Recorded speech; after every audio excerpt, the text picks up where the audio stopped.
হায়রে, আগেকার দিনে নারীদের গায়ে ওড়না থাকতো, মাথায় ওড়না থাকতো, আর আজকের দিনে নারীরা ওড়না ছাড়া হয়ে গিয়েছে। বরং পুরুষের পাঞ্জাবির সঙ্গে তারা ওড়নাটা দিয়ে দিয়েছে যে তোরা পর, তোরা গলায় দিয়ে মর। আগেকার দিনে নারীরা সন্ধ্যার আগেই তারা বাড়ির মধ্যেই থেকে যেত, বাইরে বার হতো না। আর বর্তমান দিনে মেয়েরা সন্ধ্যার থেকে রাত পর্যন্ত তারা বাইরে হাওয়া খেতে বার হয়, পুরুষদের তেমন পাত্তা পাওয়া যায় না। আগেকার দিনে মানুষ সিনেমা দেখার জন্য হলে যেতে হতো, সিনেমা হলে, না হলে সিনেমা দেখতে পারতো না। আর আজকে দিনে মানুষ সিনেমা হলটাই বন্ধ করে দিয়ে বাইরে মোবাইলের মাধ্যমে তার থেকে বেশি সিনেমা দেখতে শুরু করেছে। আগেকার দিনের মানুষ আর বর্তমানের মানুষ সম্পূর্ণ উল্টো। আগেকার দিনের মানুষ রান্নাঘরে রান্না করতো, খাওয়া দাওয়া করতো এবং ঘরে এসে ঘুমাতো, আর বাথরুম লাগলে বাইরে গিয়ে পায়খানা করতো। আর আজকে মানুষ ঘরেই খায়, ঘরেই রান্না করে, ঘরেই ঘুমায়, আর বাথরুম লাগলে বাইরে থেকে ঘরে এসে তারা পায়খানা প্রস্রাব করে। আগেকার দিনে মানুষ গোসল করতো বাইরে, আর বর্তমান দিনে মানুষ গোসলটাও করেও ঘরে। আগেকার দিনে মানুষ সকাল সকাল ঘুম থেকেই উঠে যেত ভোরের আগে, তাদের শরীর থাকতো সুস্থ। আর বর্তমান দিনে মানুষ 8টা থেকে 9টা ঘুমানোটা ফ্যাশন মনে করে নিয়েছে। হায়, আগেকার দিনে মানুষের মধ্যে ছাত্র আর শিক্ষকের মধ্যে একটা সুসম্পর্ক ছিল, আর বর্তমানে শিক্ষক আর ছাত্র, কে শিক্ষক কে ছাত্র তো বোঝাই যায় না। আগেকার দিনে মানুষ বাজারে খুব কম যেত, আর বর্তমান দিনে মানুষ সকালে ওঠে কুলি ফেলে বাজারেই চলে যায়, বাজারটাকে বেশি পছন্দ করে। অথচ নবী বলেছে বাজার হলো সবচেয়ে নিকৃষ্ট জায়গা, আর মসজিদ হলো সবচেয়ে উত্তম জায়গা। কিন্তু মানুষ মসজিদে কম যায়, বাজারে সব থেকে বেশি যায়। আগেকার দিনে পরিবারের কর্তা হতো পুরুষেরা, আর বর্তমান দিনে পরিবারের কর্তা কিন্তু নারী, আর সমস্ত কাজে নারী নেতৃত্ব বৃদ্ধি পেয়েছে। আগেকার দিনে মা এবং ছেলের মধ্যে সম্পর্ক ছিল অনেক মধুর, আর বর্তমানে ছেলেমেয়েরা মায়ের সঙ্গে সবচেয়ে দাসীর মতো আচরণ করে। আগেকার দিনে মানুষ যখন কোনো আত্মীয় বা কুটুম বাড়িতে যেত, 7 থেকে 10 দিন হয়ে গেলেও মানুষ বাড়ি যাওয়ার নাম করতো না, আর তারা আসতেও দিত না। আর বর্তমান দিনে মানুষ কুটুম বাড়ি গেলে 1 থেকে 2 সাঁজের বেশি আর থাকতেই চায় না।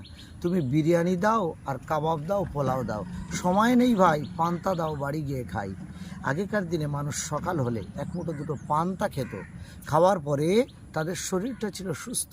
আর আজকের দিনে মানুষ সকাল হলেই চা, কত ভ্যারাইটিস টিফিন, কত কি মানুষ খাচ্ছে, কিন্তু মানুষ আছে রোগ আর রোগ, ওষুধ আর ওষুধের মধ্যে মানুষ সব সময় ডুবে গেছে।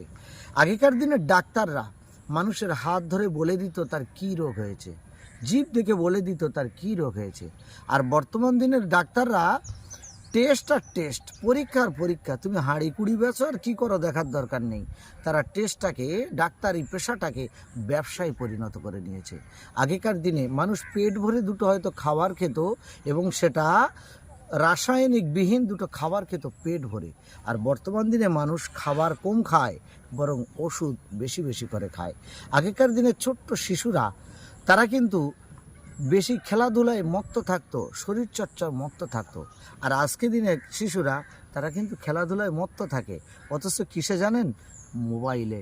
পুরো যুগটা ভাই উল্টো। আগেকার দিনে মানুষ যখন স্কুলে যেত, বইগুলো নিত ঠিক এরকমভাবে, অথবা কাঁধে ব্যাগে নিয়ে বই নিত। আজকের দিনের ছেলেরা বই নিচ্ছে, কিন্তু সেটা কিন্তু পিঠে। আর শিক্ষাটাকে ওরকম অনেক পিছনে পড়ে গেছে, আর শিক্ষার কোনো দাম নেই। আগেকার জন্য যখন নেতা হতো, তখন ধনী ঘরের ছেলেরা বেশিরভাগ নেতা হতো, রাজনীতি করত। আর রাজনীতি করতে গিয়ে ধনী ঘরের ছেলেরা তারা কিন্তু ফকির গরিব হয়ে গেছে। আর বর্তমান দিনের ছেলেরা রাজনীতি করছে কারা জানেন? সবচেয়ে দুস্থ ফকিরনির ছেলে। আর রাজনীতি করতে গিয়ে তারা আস্তে আস্তে রাজার মতো সম্পত্তি করেছে। আগেকার দিনে শিক্ষিত মানুষের মর্যাদা থাকতো, আর আজকে শিক্ষিত মানুষের মর্যাদা সবচেয়ে বেশি তলানিতে। আগেকার দিনে মানুষকে সম্মান করলে সেও সম্মান পেত, আর আজকের দিনে মানুষকে সম্মান করলে সেটা দুর্বলতা ভাবে। সত্যি সমাজ কতটা বদলে গেছে। আগেকার দিনে পোশাক ছিল সমস্ত শরীর ঢাকা যেমন, নারীরও পোশাক ছিল তার থেকে বেশি শরীর ঢাকা। কিন্তু বর্তমান দিনে নারীর পোশাক হয়ে গেছে সবচেয়ে বেহায়াপনা, তাদের শরীরটা হয়ে গেছে উন্মুক্ত, নারীরা আজ বেহায়াপনা চলছে। হায়রে, আগেকার দিনে নারীদের পোশাক পরতো পায়ের গাঁট ঢাকা, গোড়ালি ঢাকা, আর আজকের দিনে নারীরা পোশাক পরছে হাঁটুর নিচে। কি হবে, সমাজটা সম্পূর্ণ বদলে গেছে। জানি না এর ভবিষ্যৎ কোথায়। আগেকার দিনে লম্ফের আলোয় মানুষ লেখাপড়া শিখে বড় বড় মাস্টার ডিগ্রিধারী পণ্ডিত তৈরি হতো, আর আজকে বাড়িতে কত লাইট, কত আলো, কত কি ব্যবস্থাপনা, তবু লেখাপড়া আজ শিখেই চলে গেছে। আগেকার দিনে পাঠশালায় পড়ে মানুষ বড় বড় পাণ্ডিত্য অর্জন করেছে, আর আজকে এক একটা স্কুলে কত ব্যবস্থাপনা, কত খাওয়া দাওয়া, কত শিক্ষক, কত উন্নত ব্যবস্থা, তারপরে পড়াশোনা শিখে আজকে তলানিতে ঠেকে গেছে। হায়রে মানুষ, কবে হবে সমাজের পরিবর্তন? আর কোনোদিন ভালো হবে না।